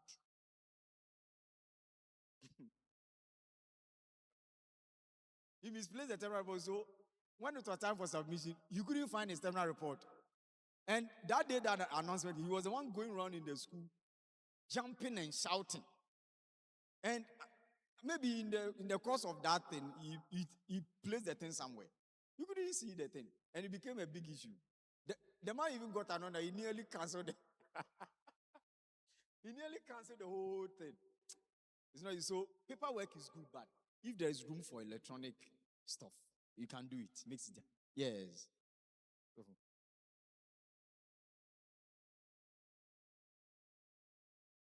So I want to ask this question. There are some great leaders that it is not everybody that had the opportunity to be schooled. Yeah. And when they come into the locality of the ministry, there are people that they are very good. Some of them, they lack the confidence to do certain things. They can't write proper English. And talking about writing all these reports, if you have such person who yet to be a leader, or you can see leadership qualities in the person, and the person cannot read and write, how would you put that person in a space for that person to feel comfortable and also write reports about whatever role that it will be entrusted in their hands? Because you look as if now, if somebody cannot read and write, and the person even is very good, because Nyansa the work, Yeah, sure. Nyansa, you would Nyansa, baby, Very true. because you go on the Macancano, throws away Jimmy, but to go so good in Macan throw. Yeah. But who said, who would him Sure. dear Sure. or the idea ever pick a bar? Sure. Such person, how do we handle such people? As the ministry will enlarge and many groups will be created, and as we are moving forward, send any partner who will handle the person and how? Thank you. Okay. You're welcome. Let me pick from this point. Let me pick from the angle of studying of the Bible. What's the Bible? Even the Chi, local language, even the people who didn't go to school, excuse me to say, some of them still cannot read their own language. Do you know that? Bible. It be a Chi can. Ewe near there. But when you be or say be one school, but Bible na yatro no krom kasa. What the man ko still untumi nya dey. Untumi nkan. Ana me boa. Enya brofo no untumi nkan po. So what the krom Bible no so man so untumi nya dey. Enkan because no enya just you have been born with it. Say you try or say you try now where dey untumi kan. Do you know that? Good. So I'm going to use this as an example. My grandmother. At that time, now me a small boy like class 5. One school. But not call evening service, Bible study. So when she goes, she sits by somebody who has gone to school. Then the person will write all the quotations on a paper for her. But when the person is preaching, the person preaches in English and Chi. So for the interpretation and those things there, she will hear and understand. But she wants to come home and still do further studies. So she will let somebody who has gone to school write the quotations on a paper. Then when she comes home, all her grandchildren, not that I'm the only one who has gone to school. That I'm class 5. And my parents were Buddhists because we were not Christians. By that time now, Oma Sakrana, Oma Jai Buddhism, Oma Bay Christians. So when she comes, I'm the only grandchild that will always be available and she will take advantage of. So either she will buy toffee or biscuit to influence me. Then I'll go and pick Bible. Class 5, I'll pick the Bible. Then the quotation I will open. Then when I open it is in English. Listen, I'm not a pastor. Then I will read the quotation in English, simple English. Then out of my own understanding, based on the English, I will interpret it in Chi for her. And the thing was working because when she started doing that with me, she will go to church.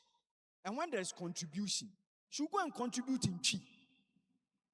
And the pastor came to the house and said, when my grandmother comes home, what has she been doing? And they told her the secret that there's a grandson whom she has been using to learn the Bible. And the pastor took me as a friend. So what I will say is that with that scenario example, that person who cannot read and write must be joined to somebody who can read and write. So that in that department, they collaborate. Because when it comes to the work, you don't need to be able to speak English before you can do the work. It is only after doing the work that you are supposed to put the thing on paper that becomes an issue. So when it comes to the work and the person can do it, then let us all do it together. But when it comes to present a report on what you have done, then those that would have gone to school can sit with the person and have a meeting and agree on what we are going to write. So even though the person did not go to school or cannot read or write, she knows the content of what is in the report. So if there is nobody there, the person is even called into a meeting. Because the person is part of the activity too, part of writing of the report, the person can still respond to it. So I believe, let's put them together. The area where you need English and writing, the English people should help in what? Writing. When it comes to the work, let us do it what? Together. Because when it comes to God's work, it is not about English, even though it is good and important. But it's not about what? English. You need to have that commitment for what? For the work. And have the head for the work. Prof, I believe that if the person is committed and the person is working well, then that area of the report we are learning today, let's just add the English people to it. So in the department, we go and sit down. We are having a discussion. The person does not understand English. So we speak Chi. You see, intro report. Report na yebetro. In Nyoma ya yene na yebe yebetro. So everything the person understands. So that the person will also not be like, I am there, but I am not there. On the baby, they will bully you with the English. So you are part of it, but they do English and take you out. So you don't really understand what is going on. But the leadership and the people there should be able to help such people by bringing the thing into their language. That's why I use the Bible. The Bible is in English.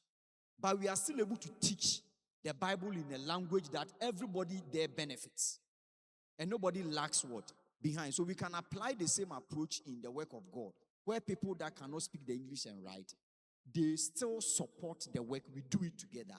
But when it comes to the writing, let the English people write it and send it. And we are good to go. Yeah. Let's put our hands together for Papa's answer. Hey, sorry, question. I hope it's clear. Okay, let's take a second one. Yeah. Get your pen and paper ready. We'll do something small on the, how do you call it? The report.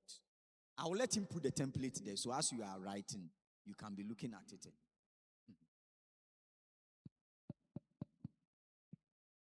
I just want to know this, that in summation of the report, now some people are very skillful. They can write what they are not doing. Perfect. And some of them too, they are very skillful of complaints. You can see different light of what the person is saying. So how do we detect, as maybe administrators, to understand that what this person is writing? Yeah. Because who on about the catcher say, "A human yeah you or talk with yeah. You say yeah. And so teacher now on your way. So how will you decode to know? Okay. Because said you have given somebody maybe 10 people to account for. And you can see that maybe out of the 10 people, it is the effort of the 10 people that are doing what you want them to do. But it is not the works of the leader there. Okay. But yes, though, the leader would write as if he or she is doing something whooshious and gracious then. So how will you decode to know that this report, the influence of the leader there say ono na eya de. Ana se members no na omo de Yes. ato omo ho so na omo ye. Yeah, because ye ya de ba ko wa so ya. Ti ehun say members ni within groups no. Eya de ba leaders na nkasa no. Ehun say omo wo holidays. Omo ko China, omo nyaba. So how can we decode to nose? Because leaders, if people now for your group members now, interview investigation, Banaka says, "We leader no yard was no yard." Okay. How will you decode to know? Okay. Huh? Okay. I think say the administrator, let me start from that point. Per his position, no, he has that right to enter into any area. Is that not so? Say the human sanity. So the administrator must not always rely on only the leader for everything.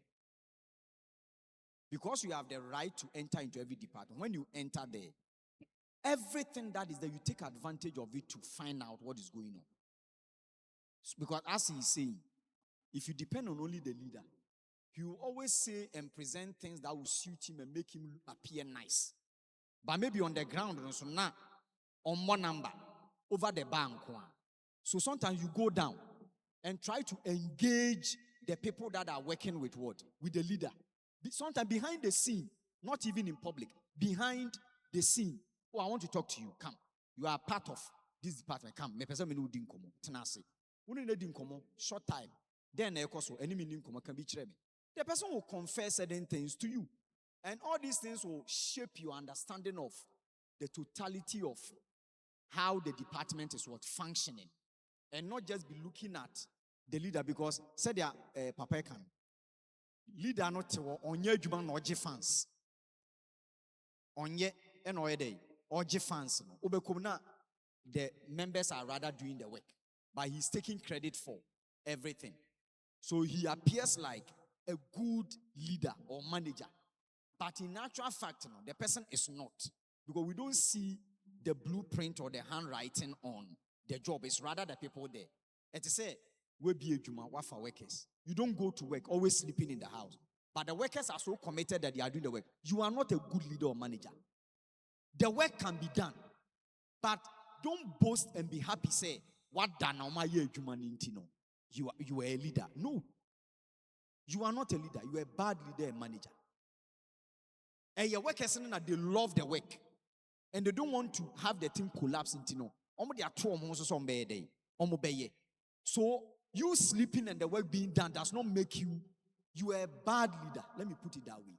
Remember Bibi and Dada will say, and I can even sleep and the work will be done.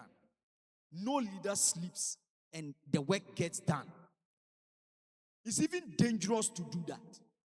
It's only on few occasions you have the workers doing the work when the leader is not there or sleeping. They will rather destroy the work. It is good to have the workers do it without you putting pressure on them. It's a good work ethics. But never boast, say, at the end, one year, you know very well, say, you were not part of it, but it was done. Then you go and take credit. No. You are not the kind of leader that the church wants. No. Because Jesus didn't go and sleep. As the Jesus one quarter. In everything, he was what? With the disciples. Everything. Even in his private encounters with God, he still moves along with what? With the disciples and says, stay here. I'm coming. Private engagement, no back. So those people, I think, say, you get down. Those that are in charge of supervising them, you get involved with the members and ask them what is going on. And they will tell you. And based on that, if you have to change the leader, you change the leader. Because it's dangerous. What if you don't get members that are committed? And the leader has gone to sleep. They will also go and what? Sleep. Leadership by example, leadership by influence. Last week, those who came, when we were looking at the word leadership, do you remember we learned about the source of the word? The root. And we said it is from the word lead. And lead is what? To be in front. You are carrying the vision, so you must be what? In front. And the members are what? Following you. And because you are in front, the members do not see what is ahead. You see. So you become like a spotlight. They cannot see ahead. You are seeing. So they look at you to determine what is going to happen ahead. So what you do is what they also what do. Now what done? You are in front now. What done? The leader, the members will also do. You go and sleep. I'm telling you, that thing cannot go on forever. A time will come, they will get fed up. They will stop. So it is not right. So you must delve in there. Don't sit behind and adopt the type of leadership that we said last week. That laissez-faire attitude where observation, I don't care. Now, you are looking at them. The thing is not working well, but I say, Mediamano, I'm waiting. By the time you get in, they've damaged everything. So get involved. Talk to the members. Engage them. Let them tell you what is really going on. Go beyond the leader. When the report is written so nice, beyond the paper, you have already engaged them. So at least you also have a fair idea of what is happening. Do you get that? Because you can get involved with the members and they will tell you certain things and say A, B, C, D. But maybe those things will not even appear in the report. And the report will look all nice by a lot of problems that are what? For example, in a group, a lot of conflict, misunderstanding, and the leader doesn't do anything to solve it in the department. And it has created bad blood among them. But when you say report, they will write a report on the work being done. But beyond the work is a whole lot of what? Problems in the department. But it will not appear in the report. So when you go in there, that's where the members will be able to tell you. They realize that no, something is wrong. Then you call the leader. This is what I have as information concerning the department. I think you should work on it. And you are good to go. So get involved. Go down there and try and fish out for information from the people that the leaders are working with. We are good to go. I remember my church, some leaders, when we are going for funeral, they don't go. Wedding, they will not go. Naming ceremony, they will not go. And the members will come to me, the resident pastor, and say, why do you keep on making this person a leader? The members will. Because they don't understand why the person is a leader and doesn't, or a leader, but they're not on Kobe. I don't know a leader. They will come. Why are you keeping these people as leaders? I'm saying, why? What is the problem? I say, let's say, yeah, funeral, Kobe. Yeah, we So why are they the leaders? You see, they understand it because they think the leader is in front. So leadership by what? Example. But you are not setting the example, so they don't see why you should qualify to lead them. No, they see you to be. I say, you are not worth. And that's what will happen. The rippling effect, they will not accept the person as their leader. And when they don't accept you, they will fight you.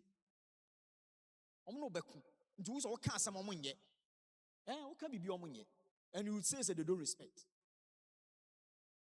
Because you don't get involved. And at least, almost no, it's not like they are daft to. And maybe I said you want to school to only because you don't need to go to school to understand leadership. No, you don't need. Into what you are then wrong on him say they wrong. But if you only could do him by on the country say you are wrong. Or by reporting. That's why as the administrator, when you get him, they will tell you.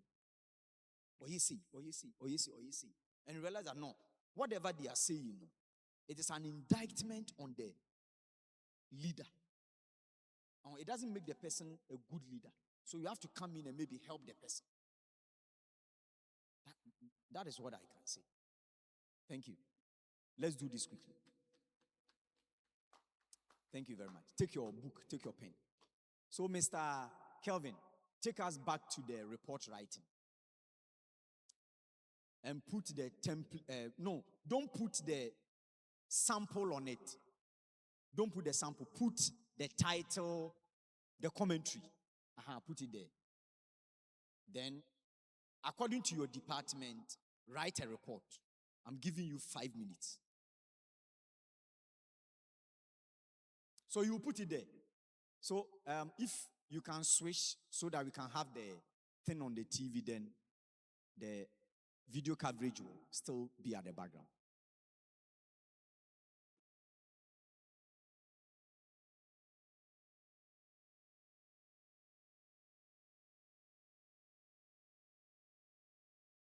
An idea has come. I learned you are many in one department.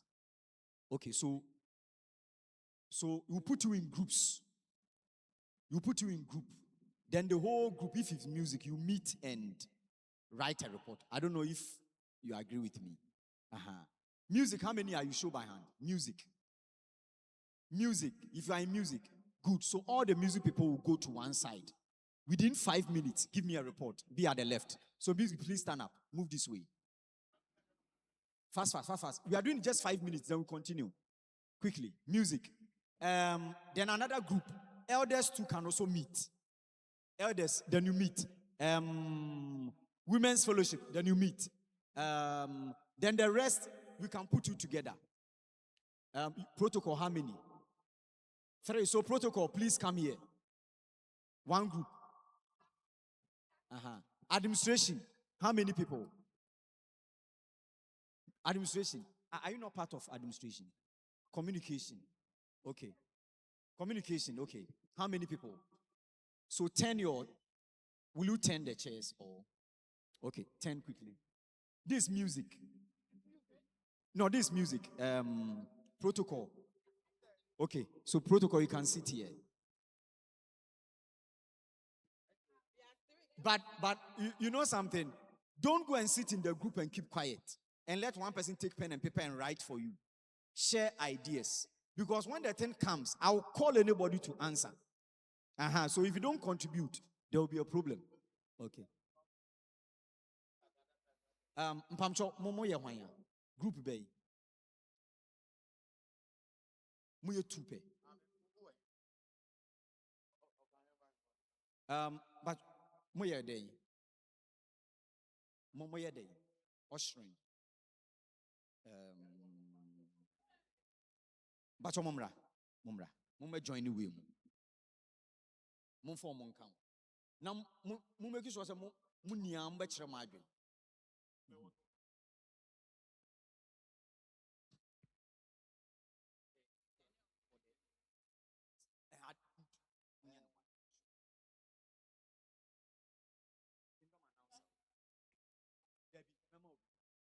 But your group, Ben. What group is that? Protocol. Moye group, Ben.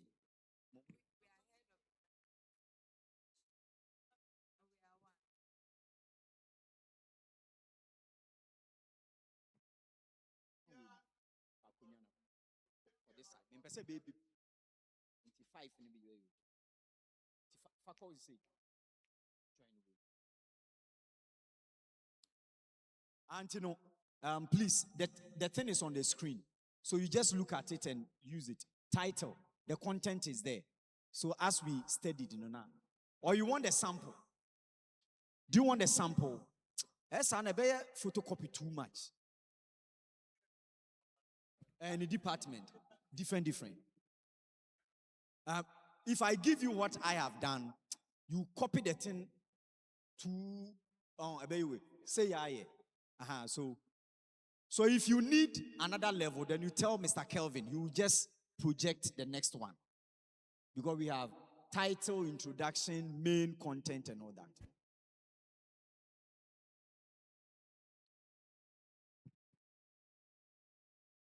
So over here, when you are done, will you pick one person to represent? So that person's name will be the writer. Is that it? Okay.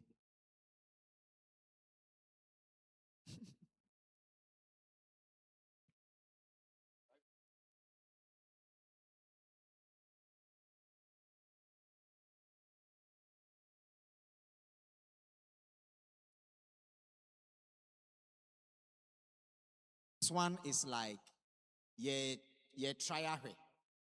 So, fan is say May has ended. But what I say? May has what?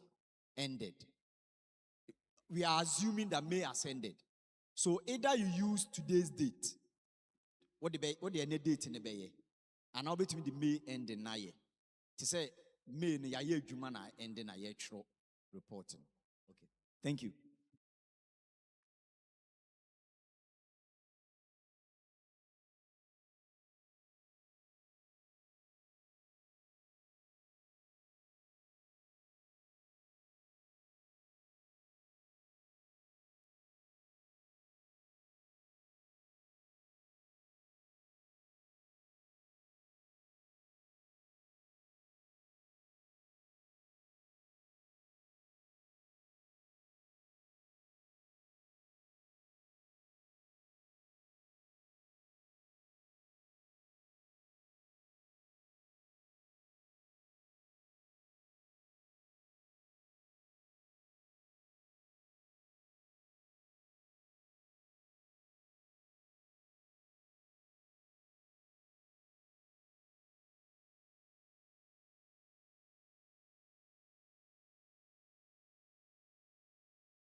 Please, let's get back to our seats. It's time. We need to go for break, so let's get back and conclude on it so that we can go for break.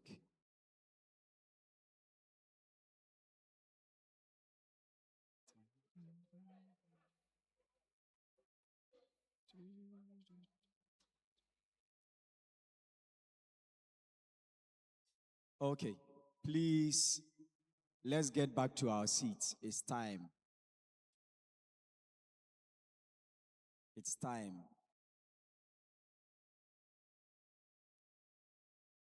Please do not forget to arrange the seats.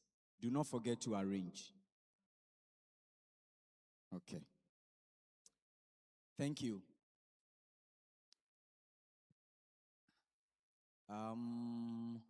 Those by the door, it's time. Okay, so can I have your paper? Every group, can I have your paper? Okay. Mr. Kelvin, please put the sample there for me. Please, the leaders of the groups, can I have your paper?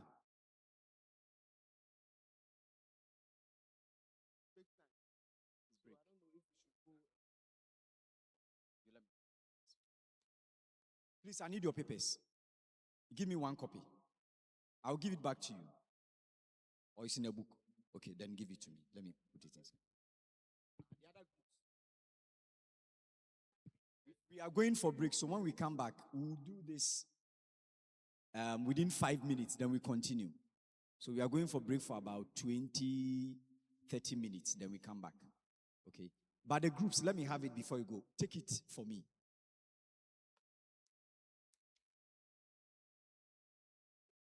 Is there a group still writing or working? Okay, please let me have the